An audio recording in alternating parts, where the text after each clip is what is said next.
Good morning, good afternoon, good evening to each and everyone, especially those at the other side of the world. There is no time and space between us. There is only this present moment, and we're one. Let's now read diary entry number 1258. Oh my Jesus, how poorly I took advantage of this grace. But that did not depend on me. Though from another point of view, it did so very much. O Jesus ko, anong hina ng aking pagtanggap sa kahalagahan ng grasyang ito. Ngunit hindi iyon nakasalalay sa akin, bagamat mula sa ibang punto ng pananaw, nagawa naman ito ng mabuti. The grace, what grace is Faustina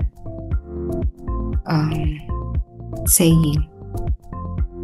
The other day, Father Michael had left, and Faustina was very happy when Father Michael visited her. There was a lot of grace when Father Michael arrived. Having a spiritual director like Father Michael is really a great blessing. And because he is the channel of grace, the grace passing through Father Michael to Faustina was also immense. Because again, Father Michael is a blessed person. He is in fact a candidate to be a saint. And maybe this was the grace that Faustina said that she poorly took advantage. Siguro marami pa na grasya na hindi niya masyado na-appreciate or nakulangan. But there are times that when people come to our life, hindi natin masyado nakikita yung kahalagahan ng mga taong ito na dumating sa ating buhay. Parang pinalalagpas lang natin. Halimbawa, yung pagpapahalaga natin sa ating magulang. Nalimutan natin kung gaano sila kahalaga, sila na nagbigay sa atin ng buhay. So, nung mga bata pa tayo, hindi natin masyado na-appreciate yan, yung pagod nila, hirap nila sa atin. Hanggang dun sa dumating yung point na nawala na lang sila. And usually naman nakikita natin nga yung totoo yun, yung importance ng isang tao, kalagahan ng isang tao, kapag wala na, nakikita na natin. Syempre wala na eh. Yung mga dating ginagawa sa'yo na naging normal na lang, naging normal na lang. Hindi mo na siya tinitreat as something special, but those things are still very special. Kaya lang because it has become normal, hindi mo na nakita ang kahalagahan. There are also times na may mga kaibigan tayo dumarating sa buhay natin, pinabdala ng Panginoon para tulungan tayo, pero kasi nga, naging normal na lang sa kaibigan natin na tumulong sa atin. Wala na lang, no? Hindi natin na ma-take advantage that there is something that is in that person na makakatulong para sa atin. For me, ang sasabi dito na siguro talagang hindi, bagamat nagalak siya na dumalaw si Father Michael, pero hindi niya, na-realize niya nang wala na ito na ang dami pa palang na hindi niya na-take advantage. Ang daming mga bagay. Halimbawa, no? Pwedeng nag-usap sila ng matagal and then parang nag-aral silang dalawa. May talk so many things na maaari siyang natuto. Because again, Father Michael is a doctor. Sabi nga niya, Reverend Doctor, di ba? Hanggang misa lang yung na naging encounter nila. Pero kahit yung misa lang yun, no? Pero nakita natin, di ba? That Faustina was able to unite with God during Father Michael's Mass. Ibig sabihin, talagang saintly siya, no? Nakakapagpapaba siya, no? liwanag at ng grasya na hindi kaya ng ibang pare. And yun, siguro maybe, yun nga, no, yung hindi siguro niya talaga sayang kasi kung ako yan, ano, iniisip ko lang, no, hypothetical, I would ask really for a discourse, no, yung ano ba yung ano, kasi nga, ano siya eh, um, doctor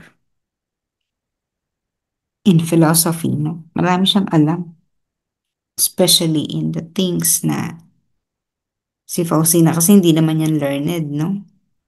Yun nga, hindi naman siya masyadong nakapag-aral.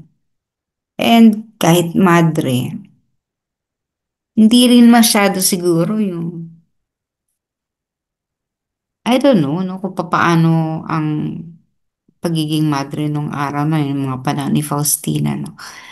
Pero kasi ngayon, di ba, nag-aaral naman talaga. Hindi ko alam kung anong extent noong time ni Faustina. Pero one thing is for sure, Father Michael is one of the best resource persons that she could have. She could have asked so many things and sit with him and mm, discuss many things about spirituality. Pwedeng yun. Kung ano pa man ang iba pa, hindi na natin alam. So para naman sa atin, let us appreciate all the people coming into our life.